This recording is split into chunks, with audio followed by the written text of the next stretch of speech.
Hello दोस्तों, यदि आप बिहार बोर्ड से इंटर परीक्षा की तैयारी करते हैं तो ये वीडियो जो है 2 मिनट का वीडियो आपको परीक्षा में कम से कम 3 नंबर जरूर दिला के जाएगा।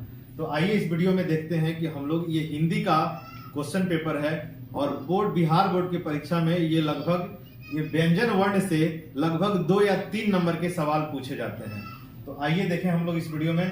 सबसे पहले व्यंजन वर्ण जो है, व्यंजन वर्ण 33 प्रकार का होता है। हिंदी में व्यंजन वर्ण की संख्या 33 होती है। सबसे पहले ये समझिएगा कि व्यंजन वर्ण की संख्या 33 होती है और व्यंजन वर्ण को 3 भाग में बांटा गया है। एक होता है स्पर्श व्यंजन, एक होता है स्पर्श व्यंजन, एक होता है अंतःस्थ व्यंजन और एक होता है उष्म व्यंजन। ये 3 प्रकार का व्यंजन वर्ण होता है। और परीक्षा में क्या सवाल आता है, कैसे सवाल आता है, इन सभी चीजों को हम लोग देखेंगे। आइए सबसे पहले समझते हैं स्पर्श व्यंजन के बारे में। स्पर्श व्यंजन जो है, क वर्ग का जितना भी है, क वर्ग का, च वर्ग का, ट वर्ग का, त वर्ग का, प वर्ग का, ये जितना भी टोटल है क से लेकर अंग तक, च छ ज झ य, ट ठ ड ढ अड़, त थ द ध न, प फ ब भ म, ये टोटल जो है कि ये क से लेकर के और म तक ये स्पर्श व्यंजन में आते हैं। परीक्षा में ऐसे सवाल पूछता है जैसे क या ख या ग कुछ भी दे दिया, पूछेगा कि इस शब्द का, जैसे क का उच्चारण स्थान क्या है, क का उच्चारण स्थान क्या है। तो आपको ये ध्यान रखना है कि क वाला जितना भी हम लोग बोलते हैं ना, क ख ग घ अंग, आप इसको बोल करके एक बार जरूर देख लीजिएगा। परीक्षा में 2-3 नंबर आपको दिलाएगा। क ख ग घ अंग, इसका उच्चारण स्थान कंठ है। ये शब्द जो है ना कंठ से निकलता है। अगला है च वाला, च छ ज झ इ, च छ ज झ इ, आप इसको एक बार बोल के जरूर देखिएगा। च छ ज झ इ, इसको बोलने पर आपका जीभ जो है आपके तालू में सट जा रहा है। इसको बोलने पर आपका जीभ तालू में सट जा रहा है, तो इसका आंसर तालू हो जाएगा, तालु वर्ग आएगा, तालु हो जाएगा।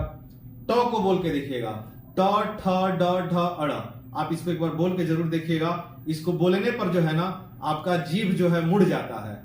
ट ठ ड ढ अड़, इसको बोलने पर जीभ मुड़ जाता है, तो इसका आंसर मूर्धा हो जाएगा। जब जीभ मुड़ जाएगा तो इसका आंसर मुर्दा हो जाएगा। आप इसको बोलकर जरूर रिपीट करिएगा। त वाले को देखिएगा, त थ द ध न, इसको बोलने पर आपका जीभ जो है ना आपके दांतों में सट रहा है। त थ द ध न, आपका जीभ आपके दांतों में सट रहा है, तो इसका आंसर दंत हो जाएगा। और प वाला को बोल के देखिएगा, प फ ब भ म, प फ ब भ म, इसको बोलने पर आपका दोनों होंठ जो है सट जाएगा। इसको बोलने पर दोनों होंठ सट जाएगा, तो इसका आंसर हो जाएगा होस्ट।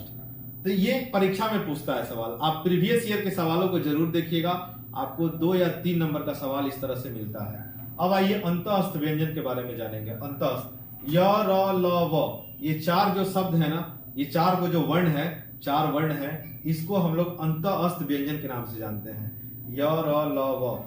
और फिर उसके बाद उष्म व्यंजन, ये तीनों स जो है और ह, तीनों स और ह जो है कि ये उष्म व्यंजन इसको कहा जाता है। और आइए देखते हैं सवाल प्रीवियस ईयर में क्या पूछा है। जैसे 2022 में पूछा हुआ था, ये 2022 का साइंस का पेपर का क्वेश्चन है। हिंदी का साइंस और कॉमर्स का पेपर सेम होता है, आर्ट्स का अलग होता है।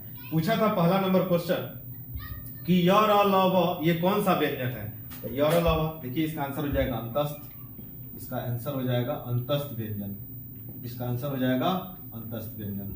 फिर इसका आंसर अंतःस्थ व्यंजन हो जाएगा, ऑप्शन नंबर सी हो गया। सवाल 2022 में ही पूछा था, 2 या 3 सवाल आता है। म का उच्चारण स्थान क्या है, तो आप बोल के देखिए ना, म यानी होठ, दोनों होठ सट जाएगा, तो इसका आंसर हो जाएगा ओष्ठ। इसका आंसर जो है कि ओष्ठ हो जाएगा। साइंस में 2 क्वेश्चन पूछा था इस चैप्टर से, केवल इतना ही छोटा सा चैप्टर है, इसी से 2 सवाल पूछा था। और आर्ट्स वाले पेपर में 2022 में इसी से 3 सवाल किया था, तो उसको भी देखते हैं हम लोग। जैसे कि यहाँ पे तीनों सवाल लिखा है 3, 4, 5 में। ये क्वेश्चन नंबर 3 है कि ज का उच्चारण स्थान क्या है। ज, आप बोल के देखिए, च छ ज झ च छ ज, ये बोलने पर जीभ आपका जो है तालू में सट जा रहा है, तो इसका आंसर जो है कि तालु हो जाएगा, इसका आंसर तालु हो जाएगा। और फिर ये सवाल पूछा, ये आर्ट्स का पूछा हुआ 2022 का ही पेपर है, आप क्वेश्चन बैंक में देख सकते हैं इस चीज को। क वर्ग, च वर्ग, ट वर्ग, त वर्ग, प वर्ग, ये किस वर्ण के अंतर्गत आते हैं। तो देखिए, क वर्ग, च वर्ग, ट वर्ग, त वर्ग, प वर्ग, ये सब किसके अंतर्गत आता है, तो स्पर्श व्यंजन। इसका आंसर हो जाएगा स्पर्श व्यंजन। 4 नंबर का आंसर जो है कि 4 नंबर का आंसर हो जाएगा स्पर्श व्यंजन, ये आंसर हो जाएगा। और एक और क्वेश्चन पूछा हुआ था घ का उच्चारण स्थान, क ख ग घ, ख कंठ से आ रहा है आवाज, तो इसका आंसर हो जाएगा कंठ, कंठ। तो ये छोटा सा चैप्टर है, 2 मिनट 3 मिनट लगेगा आप वीडियो को देखने में, और आपका परीक्षा में 2-3 नंबर आराम से क्लियर हो जाएगा। इस वीडियो को शुरू से अंत तक जरूर देखिएगा। अगर अच्छा लगा हो तो प्लीज लाइक जरूर करिएगा, और कमेंट में कुछ और कौन सा चैप्टर आप पढ़ना चाहते हैं इसे जरूर लिखिएगा। थैंक यू दोस्तों, जय हिंद।